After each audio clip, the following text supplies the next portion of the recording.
हर धड़कते पत्थर को लोग दिल समझ लेते हैं, उम्र बीत जाती है दिल को दिल बनाने में।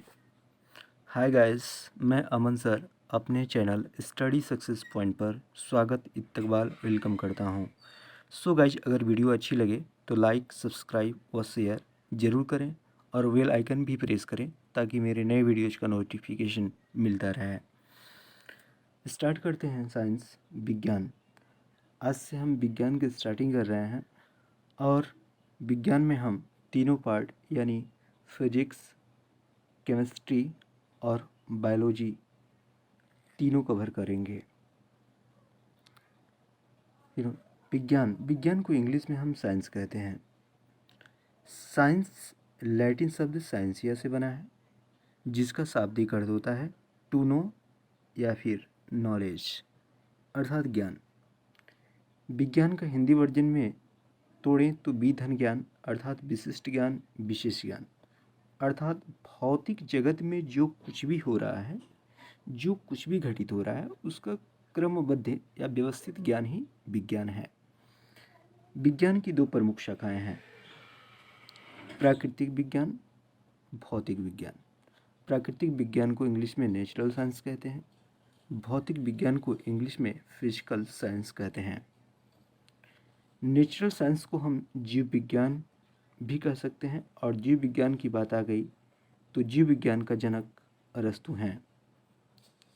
जीव विज्ञान एक ग्रीक भाषा का शब्द है जिसमें जीवधारियों का अध्ययन करते हैं। जीव विज्ञान शब्द का सर्वप्रथम प्रयोग 1801 में जीव विज्ञान शब्द का सर्वप्रथम प्रयोग 1801 में लैमार्क और ट्रेविरेनस नामक दो वैज्ञानिकों ने किया था।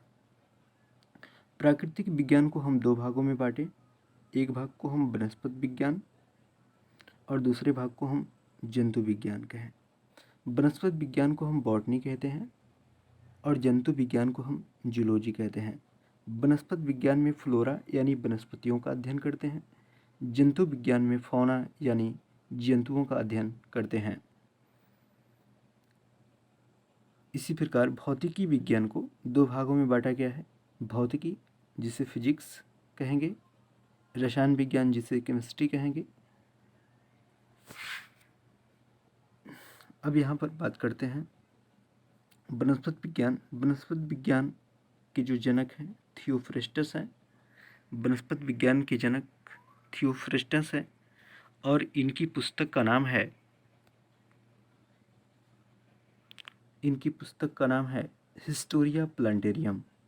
Historia plantarum. जंतु विज्ञान के जनक अरस्तु हैं, इनकी पुस्तक का नाम है हिस्टोरिया एनिमालियम। भौतिक विज्ञान की शाखाओं में भौतिकी यानी फिजिक्स के जो जनक हैं न्यूटन हैं, इनकी पुस्तक का नाम है प्रिंसिपिया मैथमेटिका। रसायन विज्ञान यानी केमिस्ट्री के जनक लेवासिए हैं, इनकी पुस्तक का नाम है element of chemistry. Element of chemistry. आपको बता दें कि 1776 में ऑक्सीजन की खोज हुई थी और ऑक्सीजन की खोज किया था जोसेफ प्रिस्टले ने। जोसेफ प्रिस्टले ने ऑक्सीजन की खोज किया था और ऑक्सीजन के बारे में लेवासी ने बताया कि दहन के लिए ऑक्सीजन की आवश्यकता होती है, अतः ऑक्सीजन एक दहनशील गैस है। एक बात ये गौर करने की है कि जब पृथ्वी की उत्पत्ति हुई थी उस समय वायुमंडल में ऑक्सीजन नहीं था। आगे जीव विज्ञान शब्द का प्रयोग 1801 ईस्वी में लैमार्क जो फ्रांस के थे, ट्रेविरेनस जो जर्मनी के थे, किया था।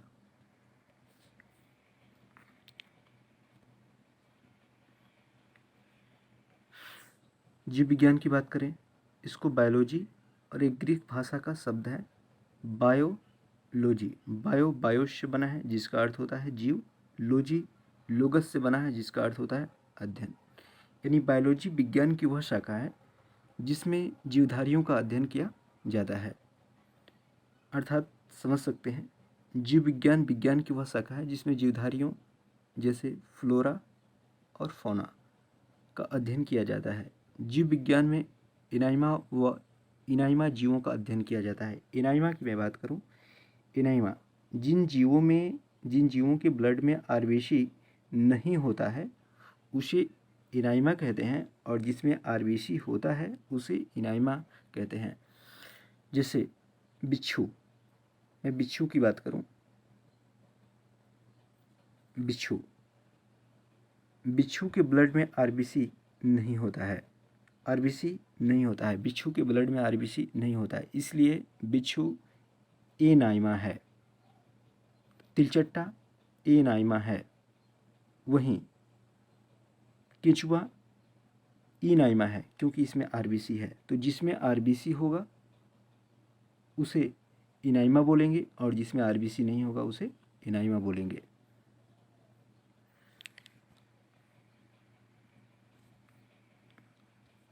अरस्तु की बात करें तो अरस्तु एक ग्रीक दार्शनिक था। अरस्तु के गुरु का नाम था प्लेटो। आपको बता दें कि एक एथेंस का निवासी हुआ करता था जिसका नाम था सुकरात। सुकरात के शिष्य का नाम प्लेटो था। प्लेटो के शिष्य का नाम अरस्तु था, और अरस्तु के दो शिष्य थे, एक था सिकंदर और एक थियोफ्रेस्टस, और यही थियोफ्रेस्टस वनस्पति विज्ञान का क्या है, जनक है। अरस्तु एक अध्यापक था जो लाइसियम नामक स्कूल में पढ़ाता था। अरस्तु के अनुसार स्वस्थ शरीर में स्वस्थ मस्तिष्क का निर्माण होता है। स्वस्थ शरीर में स्वस्थ मस्तिष्क का निर्माण करना ही शिक्षा है, यह अरस्तु का कथन है।